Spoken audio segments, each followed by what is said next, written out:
Hey guys, coming back at you with the latest episode of the Tamiya Mazda rx7-r1 build in 1/24 scale. Today we're going to take a look at the interior and we're going to go and put some carpeting in it. Alright, let's get started. Alright guys, first thing we're going to look at is the dashboard. It's pretty much done now. Managed to get the 20-plus-year-old decals to actually work in here. As you can see, the instrument cluster. Let's see if we can get a good. Let's see if we can get it to focus on this. Let's see. There we go. These decals are over 20 years old, and trust me, it was a little nerve-wracking putting them on, but using a bunch of decal solvent, they managed to get them to sink right into the bezels pretty nicely. And really well thought out decals, as they have the chrome rings around the bezels, which stay outside of the recessed portion of the bezel pretty nicely and give you actual chrome ringed gauges. Really like the way they came out. They're all in the appropriate positions. I am building the right-hand drive Japanese version of the car. So here we're using the right-hand drive dashboard. You can see all the detail painting is done on the dash, including the AC system with its red and blue markings. What I'm assuming is a hazard switch there in red. All the other instruments in black, much like in the real car. Now what we're going to do now is I'm going to put a little bit of future floor polish to use as the glass for the gauges to help seal the decals in and also add a little more realism to it. So let's do that right here and now. First thing I want to do is going to take a little bit of future floor polish, which I keep in a small bottle here. And how we're going to do this is we're just going to take a drop of it on the end of a brush, and we're just going to drop it into the instruments. And when it dries, it'll be a nice hard layer over the instruments themselves, sealing them all in.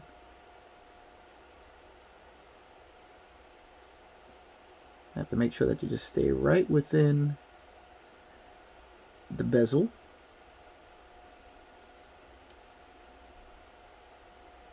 Gonna have to get the other brush. This one is not behaving. Here we go. Oh, this is the other brush. Sorry, guys.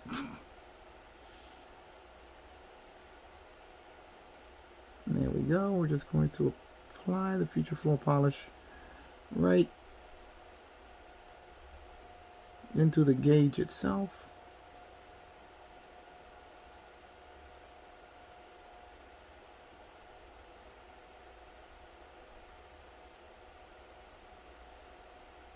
Just a drop into each one.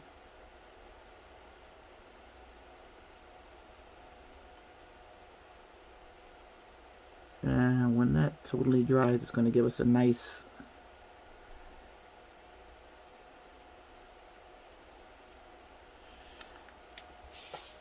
glass-like finish to our gauges. Let's see if we can get you a good look at that there. So we just have to wait for it to dry up. Let me just clean this brush off a little bit better and do a little more of a touch-up there.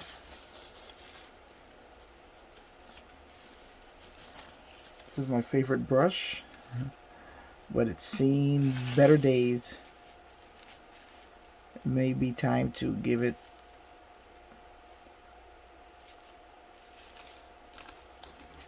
a little bit of retirement.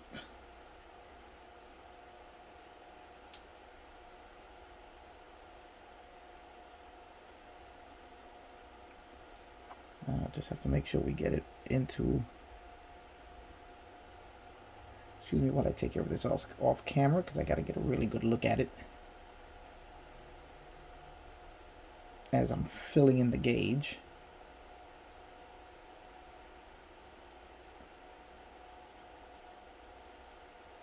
Basically what we want to do is we just want to fill in the entire gauge with the future floor polish, and when it dries it'll be a crystal clear lens over the gauge. Okay, now we're just going to set that aside to dry, and when it's done, as I said, we'll have nice crystal clear lenses across the gauge. Now our next step in our detailing of the interior is we're going to use embossing powder to create the carpeting for this interior. So I'm going to show you how I do it. I've done it on a couple of the videos, and I guess I'll show it on this one too. I'm only going to go over one small section, and then I'll do the rest off camera, because it's not the most exciting thing in the world, but you know, I think it really adds to a model. Here we're doing black. I have it in various colors. This is the blue that I used on the Opel GT. I just picked up a nice tan for the brown interiors. And we also have for our gray interiors. So we're pretty much covered on most of the colors we'll need for most interiors. You can pick these up at Hobby Lobby or any other craft stores such as Michael's. And let's go over how to do this. Alright guys, here we go. Let's get started with this. The first thing we're going to do is you're going to need some sort of adhesive. Some people paint the interior with the color of their choice and then just put the embossing powder on top of the paint, and it sticks pretty well that way. Now what I'm going to do is I like to use Mod Podge, the matte finish, and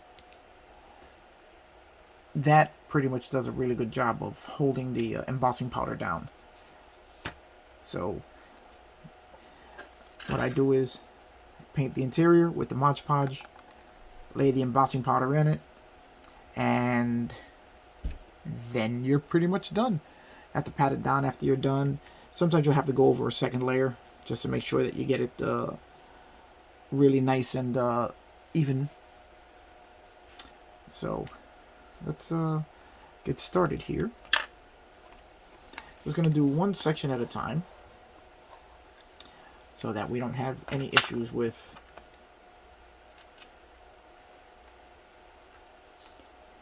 get the Mod Podge a little mix up there. It tends to skin up after a while. Like I said, what you want to do is you just want to paint your interior with a good amount of the Mod Podge.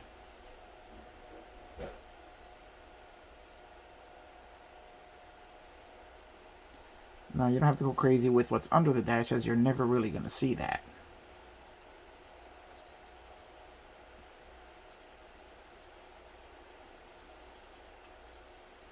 But you are going to want the carpeting around the center console. Try to keep it off the door panels, unless of course you have carpeted door panels, as some cars do.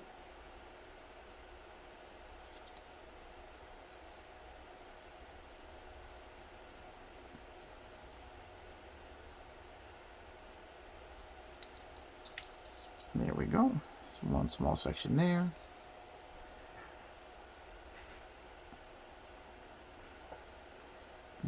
Try and keep you in camera. It's kind of hard to do this and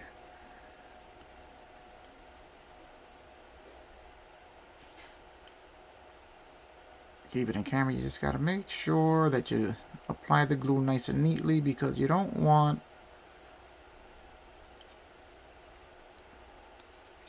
this stuff sticking any place that's not supposed to be carpeted.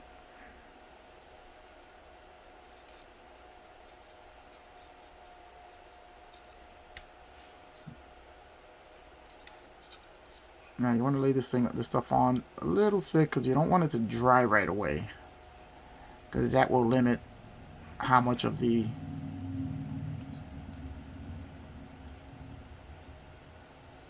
embossing powder sticks.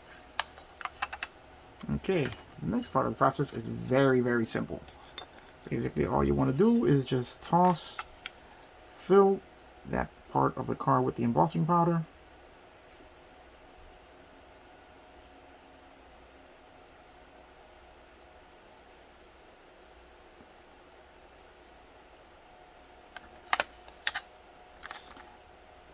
As you can see there, I filled the entire cavity with the embossing powder. And then you just want to mat it all down, because you want it to make sure that it's going to stick everywhere that you're looking to carpet. You can also use flocking powder for this.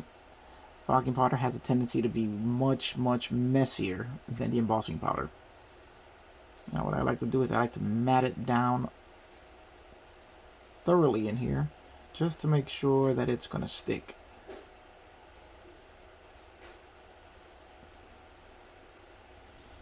Now I do it in a small catch pan here, just to make sure, because you're going to have a lot of it left over. And then we just tap out all the excess.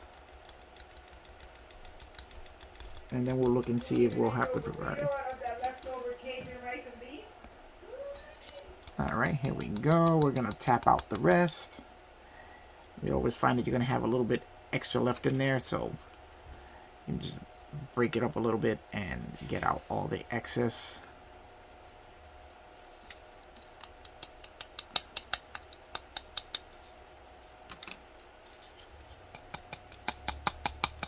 And like I said, you may have to do more than one application.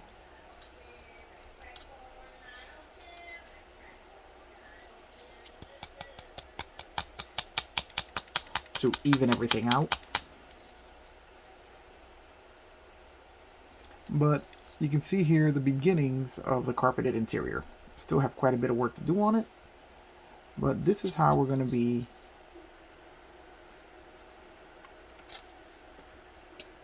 starting it up.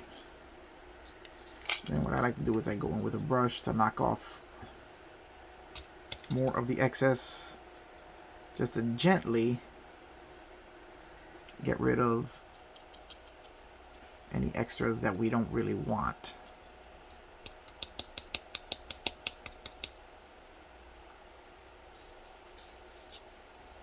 Now I'm going to have to give it a second coat just to even everything out. But you can see here how we're starting to have a little carpeting. Now I'm going to go ahead and do the rest of this off camera so you guys don't get bored. And then I'll be back with the rest. Alright guys, I just thought I'd give you a preliminary look at the interior. As you can see, it's a very small cockpit, so there's not really a lot you're going to see of the carpeting. But you can just make it out in there. Nothing's glued down yet, and I still have a couple of bald spots to touch up. But here you get an idea of what you're going to see of the carpeting going over the transmission tunnel. Don't bother laying it under the seats, as that's an area you'll never see. But once the seats are glued in, I'm going to also carpet the rear shelf. With the seats glued in, it should look pretty good. From what little you can see of it. I didn't realize how small this compartment was. And the fact that you really won't be able to see much of the carpeting other than what's on the transmission tunnel once the body's installed. And a little bit on the side of the center console. But still, it's a nice touch. Alright, we're gonna keep going. Okay, just wanted to show you guys how I fill in all of the bald spots. Now, as you can see here, how much thinner the carpeting material looks than it does here. After I lay the initial layer of the embossing powder to form the carpet, what I do is I let it sit for a little bit so the initial layer is dry, and then I'll take the paintbrush, leave it saturated with water to get a very watery consistency of the Mod Podge. And then what I do is I just paint it over the carpeting that I have just applied. Now the Mod Podge will dry transparent and matte, so you don't have to worry about how it's going to look through the carpeting. Because what you're trying to do is just get a nice, even carpet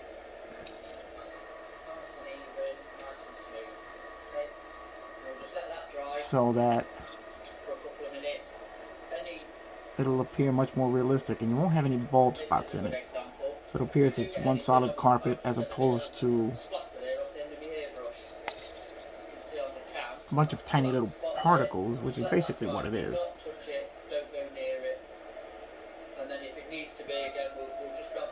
So once I have that, and then if I were to leave this alone, it would dry completely flat and you'd see the carpeting right through it again.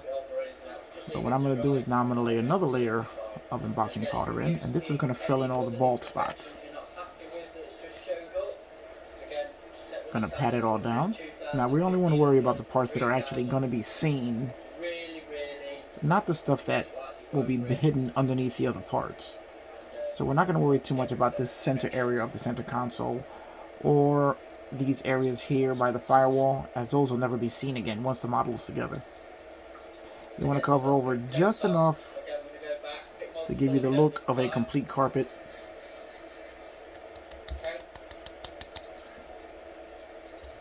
There you go. And you can see now how much thicker the carpet looks. Now we still have to keep patting it down just to make sure we get a thin layer here and get rid of all of the excess.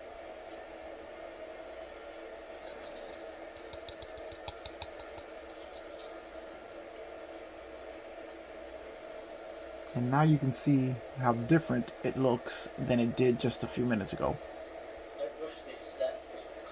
Now we have a nice thick carpeting in, and this way I'll go in with my brush and just pat it down just to remove more of the unwanted excess. As every time you pat it down, you're going to loosen up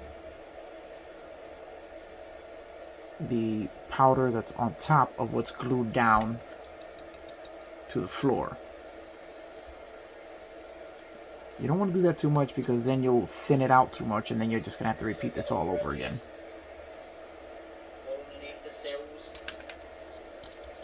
Now that you want to do with a dry brush. You don't want to use the same brush you just applied the powder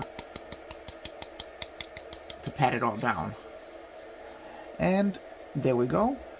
There is our completed carpeting on the passenger side. I still have to touch up a little bit of the driver's side and some of the center console. But you can see there how much thicker and plusher the carpet looks. This is what you want when you're using the embossing powder.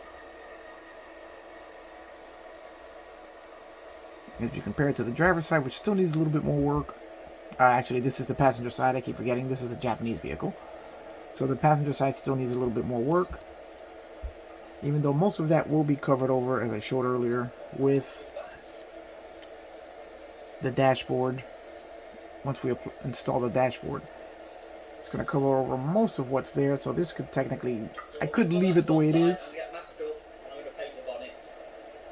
These center areas are going to be where the seats will be, so you won't see that.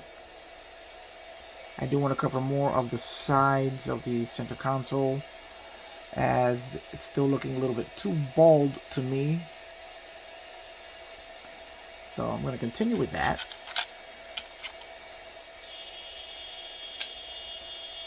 Embossing powder, it's very simple, but it is a process where you just have to keep going until you get the desired result and you get a nice thick carpeting. You want it to look like nice thick carpet, but you want it to be a nice thin layer so that it looks in scale with the vehicle. And that's where it sometimes gets a little bit tricky. Alright, I'm going to keep going. Alright guys, and here we have the finished product.